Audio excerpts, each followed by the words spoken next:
Well, welcome to the last section of Chapter 1, the Language of Algebra, Section 7, 1-7, Displaying and Interpreting Data. Now, we talked a little bit about sampling and data and organizing data in the last section, and I mentioned some of these ideas in the last section on how we're going to look at ways to display and to be able to read through and understand what the data is saying.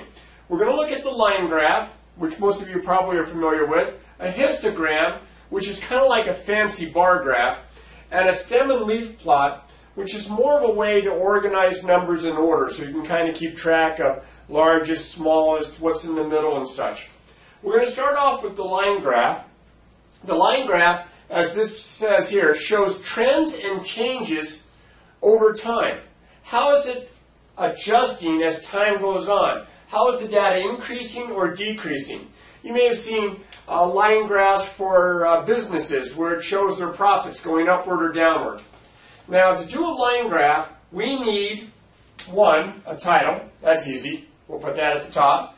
We need a label for both axes. Now, if you don't know what an axis is, what we're going to do is we're going to have lines, or in this case rays, that go in at a 90-degree angle. And these are our axes. This one is to represent the time, and this is to represent the quantity that we're looking at.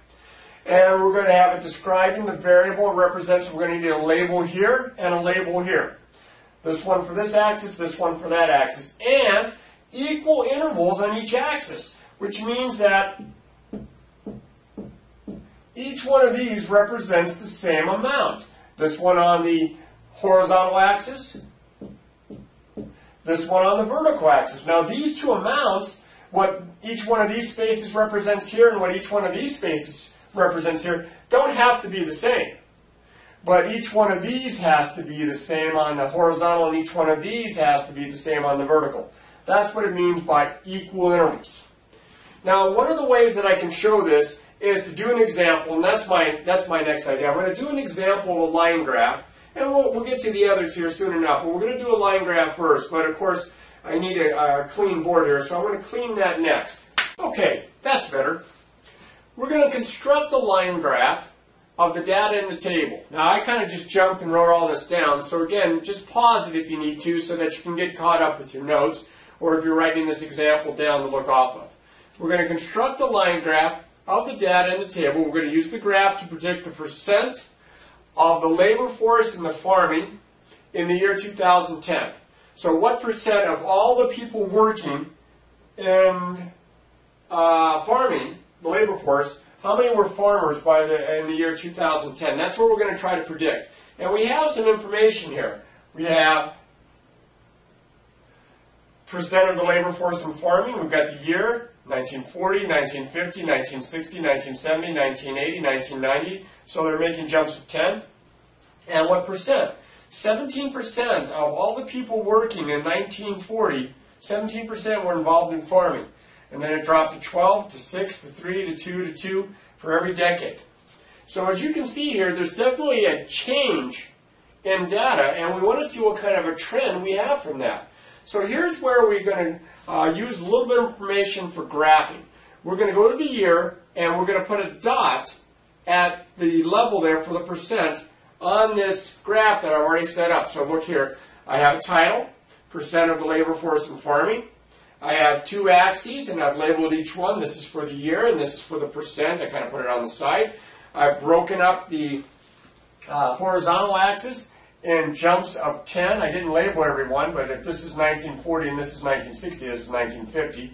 So 1950, 1960, 1970, 1980, 1990, 2000. And the percents are in jumps of 5. Notice that these are the same also. I've got them labeled and I have them equally spaced.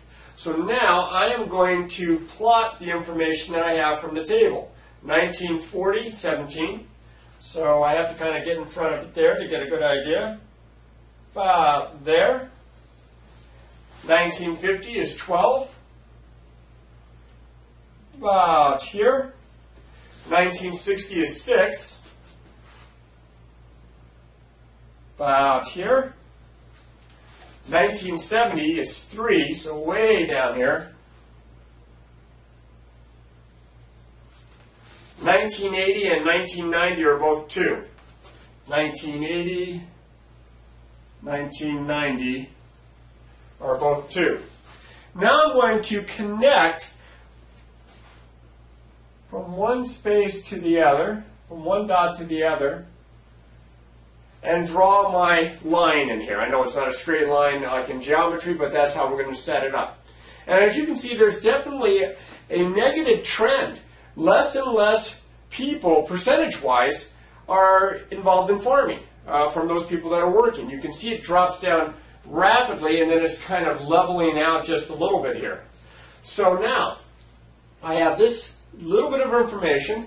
I'm going to go back to here. I'm going to use this graph, and I'm going to make a statement here based on this graph. It says, use the graph to predict the percent of the labor force in farming in the year 2010. Well, that's going to continue. It's going to continue this way. And I'm going to guess that it's going to drop down. It's not going to stay flat. It's going to drop down so that this is going to be somewhere in here. And I'm going to guess between 1 and 2%. And that's my prediction. I'm predicting based on this data that that's what's going to happen. Now, line graphs can show you lots of information. It's not always just information having to do with the percent of the labor force that's in farming. This is just one example. You'll have opportunities to try some more of these. Now, what I'm going to do next is I'm going to show you an example of how you can use a histogram to represent the data from a frequency table, which we discussed in the last section. But I got to clear this out. So if you give me a second, I'll clear this out.